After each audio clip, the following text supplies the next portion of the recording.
High, কি গো, দুর্গাপুজো মানে মা আসতে আর কতদিন বাকি? আমার তো মনে হয় ওই 75 এরকমই হবে। তো আজকে বিকেলবেলায় চা খাচ্ছিলাম, বরমশাই বললো চটপট রেডি হতো, ব্র্যান্ড ফ্যাক্টরি যাব। কি না, ব্র্যান্ড ফ্যাক্টরিতে বিশাল অফার চলছে। এমনি আমি মানে শপিং করব করব ভাবছিলাম, অনলাইনে টুকিটাকি অ্যাড টু কার্ট করেও রেখেছি। বাট ব্র্যান্ড ফ্যাক্টরি থেকে কেনাকাটা করা মানে বাজার গিয়ে কেনাকাটা করা আলাদা মজা থাকে জানো। তো যাই হোক, রেডি ফেডি হয়ে এখন বেরিয়ে পড়েছি দুজন মিলে। আর আমার এই ব্রিজটা না আমার ভীষণ পার্সোনালি পছন্দের জানো।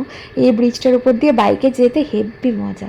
আর এই দেখো, পুরনো কয়েকটা জামা দিয়ে দিয়েছি, তার এগেনস্টে আমরা প্রায় 2000 টাকার একটা কুপন পেয়েছি। কিছু কিছু জামা এক্সচেঞ্জ আছে, মানে এক্সচেঞ্জ অফার আছে। যাই হোক, কয়েকটা জামা আমি এখানে ট্রায়াল দিয়ে নিচ্ছি। তার মধ্যে এই সালোয়ার কামিজটা আমার মানে পিঙ্ক কালারের একটা ভীষণ পছন্দ হয়েছে। এখানে বডির শপিং, পাঞ্জাবি না নিতে বলেছিলাম বাট যথারীতিও নিয়েছে, শুজ নিয়েছে। এই তো সবে শুরু, তাতে অনেকগুলো টাকা শপিং হয়ে গেছে। যাই হোক, চলো একটু ফুচকা খেয়ে এবার বাড়ির দিকে যাব।